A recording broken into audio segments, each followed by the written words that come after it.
A koronavírus világjárvánnyal együtt és azzal párhuzamosan zajlik a világban egy propaganda háború is. Úgy tűnik, hogy most már ebből a propaganda háborúból sem tudok kimaradni, ugyanis megkaptam az első lövést, a 24.hu-n jelent meg egy cikk, amely arról szól, hogy én gyakorlatilag egy putyinista, Oroszországgal szimpatizáló propagandát fejtek ki itt a YouTube-on a koronavírussal kapcsolatban. És hogyha a cikket elolvassuk, egyébként nyugodtan ajánlom mindenkinek, hogy olvassa el, érdekes okfejtés tele mindenféle sejtetéssel és rágalmazással is, akkor ebből a cikkből rögtön kiderül az is, hogy mi volt a mozgató rugója, mi volt az indoka a cikk írójának, hogy belém kellett rugnia. A cikkben azt olvashatjuk, hogy a 3 részből álló, a koronavírusról szóló YouTube videóim közül az első több mint 600 000-en nézték meg, a 3-at pedig együtt lassan 1 millióan. Azóta egyébként több mint 1.140.000-en nézték meg ezt a 3 videót, és hát értelemszerűen ez szúrhatja a szemét azoknak, akiknek fáj az igazság kimondása. A cikk szerzője egyébként tulajdonképpen csak a véleményét fejti ki, egyetlen egy általam elmondott adatot, tényt nem cáfol, nem is tudja természetesen ezeket cáfolni, hiszen ahogy ezt önök is láthatják, minden egyes állításom mögött ott van a forrás, ott vannak a bizonyítékok. De vajon miért akar engem a 24.hu cikkírója Oroszország embereként beállítani, miközben a Mi Hazánk mozgalom kapcsolata eddig Oroszországgal mindössze annyi volt, hogy kaptunk tőlük egy fenyegetést, amikor a szabadságtéri szovjet emlékmű eltávolítását követeltük. Most idén február végén pedig éppen Tallinnban az észt pénzügyminiszterrel találkoztam, korábban pedig 50-100 ezer lengyel előtt szólalhattam fel Varsóban. Ez is mutatja egyébként, hogy a történelmi lengyel-magyar barátságra alapozva egy közép-európai szövetségi rendszerben gondolkodom, ami egészen a balti államoktól Bulgáriáig terjed, tehát Oroszország nem igazán jöhet a képbe, és hát a koronavírusról szóló tényfeltáró oknyomozó videóimban sem igazán beszéltem Oroszországról, tényszerűen jegyeztem meg, hogy Oroszország és Mongólia, amelyek Kínával szomszédos országok, és időben léptek, már januárban lezárták hermetikusan a Kínával közös határaikat. Ezek az országok bizony megmenekültek a mondjuk Olaszországban tapasztalható járvány helyzettől. Halkan teszem hozzá, hogy most már Oroszországban is terjed a vírus, egyébként éppen azért, mert Európa lett az új epicentrum, és Európa felé Oroszország nem zárta le időben a határait. Az oroszokkal való riogatás azonban már egy nagyon régi eszköz, régi bevált technika azok kezében, akik egy szűk pénzügyi elit által irányított liberális világrenddel szembehelyezkedő politikusokat szeretnék kiszorítani, vagy éppen cenzúrázni.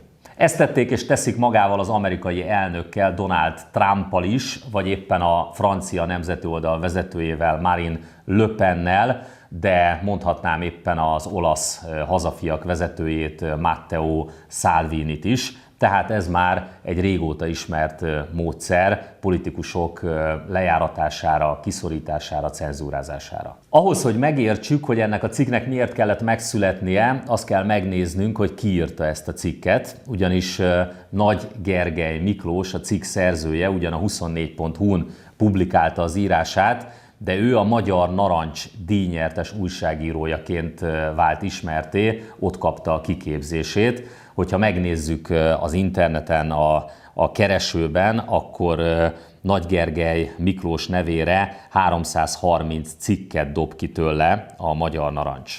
Nagy Gergely Miklós évek óta rám tapadt, volt, hogy a tanyám mellett egy bozótosban találtam rá egy fotóriporter társaságában, és az is előfordult, hogy beült a szentesi lakossági fórumomra áruhában, ő tehát mint egy ilyen árnyék követ engem már évek óta, de mégis úgy tűnik, hogy én jobban ismerem őt, mint ő engem. Nagy Gergely Miklós a hosszú cikkében egyébként meg sem említi Kínát, nem fáj neki, hogy a WHO-t teszem felelőssé, neki csak az Unió alkalmatlan vezetőinek, a Rothschild bankháznak és az amerikai milliárdosoknak az említése fáj.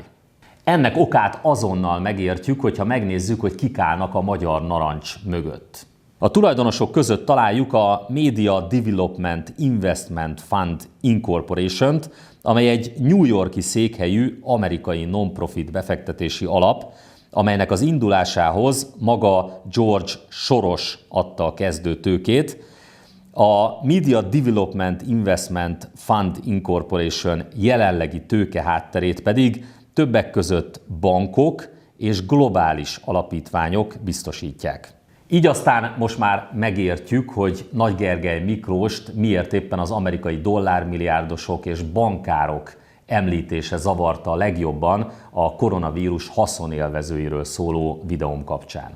Természetesen működik az orosz állami propagandagépezet is, de ők leginkább a kínaiak propagandáját vették át az elmúlt hetekben. Mégpedig azt az összeesküvés elméletet, amely arról szól, hogy a koronavírus valójában egy amerikai boszorkánykonyhán készült, és amerikai katonák vihették Kínába, amikor tavaly október végén a kínai Wuhanban nemzetközi hadjátékokra került sor.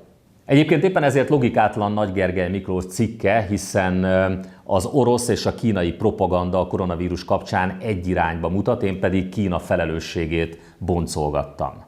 De amerikai propaganda nincs, ők nem akarnak manipulálni?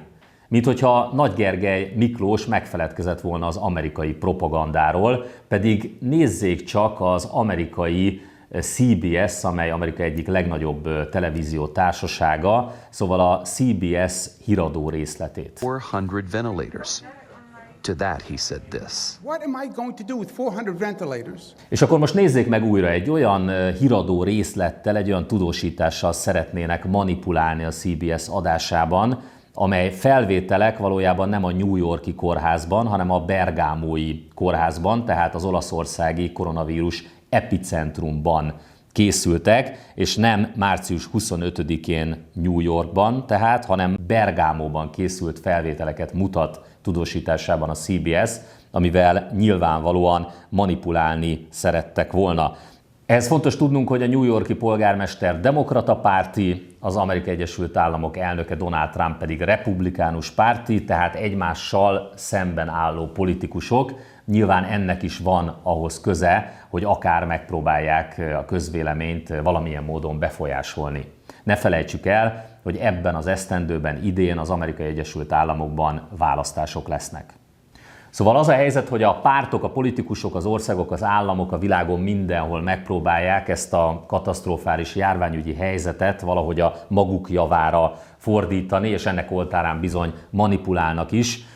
Tény, hogy a legdurvább eset Türkmenisztán, ahol az elnök egyszerűen betiltotta a koronavírus szó használatát, aztán másnap megjelent egy újabb hír, ami szerint nem is tiltotta be, hanem egyszerűen nem engedélyezte. Ami azonban igazán vérlázító, az a kínai propaganda. A kínai külügyminisztérium szóvivője, Zhao Lijian Twitteren csak ráerősített arra a korábbi, és egyébként az oroszok által is az előbb említett módon közölt felvetésre, hogy a koronavírust az amerikai hadsereg vitte be Wuhanba. És ezzel egy időben Kína pofátlanul már a világ megmentőjének szerepében kezdett el tetszelegni, és azt mondják, úgy mutatják, hogy ők azok, akik adományként küldik a világ minden részére a maszkokat és az orvosi segédeszközöket. Nézzék csak például ezt a propaganda videót, amely a kínai tulajdonban lévő TikTokon terjed világszerte, ahol egy fiatal kínai hölgy azt mondja el nekünk, hogy Kína menti meg a világot, Kína a világ jótevője. In many movies, one single American can save the world. However, in reality, when the mankind facing a big crisis, it is China who stands out and save the world. Up to now, we have helped 82 countries and organizations worldwide. Among them, some are our old friends, but some are not so friendly to us before. But still, we decided to stretch out our helping hands to all of them, despite the fact that we are recovering from the epidemic ourselves. Because for many of these countries, China is their last and only hope. Without the help from China, they probably will never be able to survive this pandemic. So that's why we say today's China is more than the country itself. It is very much part of Asia as well as the world. Felejtsük is el most azt, hogy már egy korábbi videómban bemutattam, hogy 2007-ben készült kínai tanulmány már előre megjósolta a mostani koronavírus járvány kitörését, és ennek ellenére a kínai kormány nem záratta be a vadállatokat, kutyát, macskát árusító úgynevezett nedves piacokat. Nézzük csak a mostani híreket. A kínai propagandával ellentétben a hírek arról szólnak, hogy a Kínából Európába érkező maszkok és tesztek között nagyon sok a használhatatlan, a selejtes áru. Ráadásul ezeket a maszkokat és orvosi eszközöket, ezeket Kína nem ingyen küld Európába, hanem Európából az önkormányzatok és az államok ezt kőkemény pénzért vásárolják meg a kínaiaktól. De nézzék csak ezt a hírt, amely Franciaországból érkezett. Shanghaiban már a repülőtéren volt egy olyan repülő, amelyet maszkokkal és orvosi segédeszközökkel pakoltak meg. Ezt franciaországi önkormányzatok rendelték meg, és amikor már indult volna a repülő, akkor a repülőtér aszfaltján futottak amerikai beszerzők kezükben kötegnyi készpénzekkel, és ráígértek a franciákra, több pénzt ígértek a kínaiaknak, és így aztán a kínaiak eltérítették a repülőt, amely nem Franciaországban, hanem Amerikában szállt le, tehát aki többet fizet, az kapja meg a maszkokat és az orvosi segédeszközöket. És a végére már csak két érdekes információ. Én magam is hivatkoztam a korábbi videómban arra, hogy körbejárta a világ sajtót az a hír, hogy két egymástól független kutatócsoport is megerősítette, hogy a koronavírus nem laboratóriumban mesterségesen készült, hanem természetes evolúció eredménye. Az elmúlt napokban azonban megnéztem ezt a két tanulmányt és a két tanulmány mögött álló kutató társaságot. Az egyik tanulmány egy kínai állami laboratóriumban készült, Yunnan tartományban. Még egyszer mondom, kínai állami intézetben. A másik tanulmányt pedig, ahogy azt az előző videómban már elmondtam, az amerikai Scripps Research kutatóintézet készítette. Róluk pedig azóta azt tudtam kideríteni, hogy őket pedig ilyen-olyan módon és indokokkal összesen 177.529.033 dollárral, tehát még egyszer mondom, több mint 177 millió dollárral támogatta Bill Gates alapítványa. Nos, mindezek után a Mi Hazánk parlamenti képviselőcsoportján keresztül kezdeményezni fogom, hogy a Nemzeti Népegészségügyi Központ, ahol Magyarországon elsőként izolálták a koronavírust, nyilatkozzon arról, hogy a világsajtót körbejárt két tanulmány állításai megfelelnek-e a valóságnak.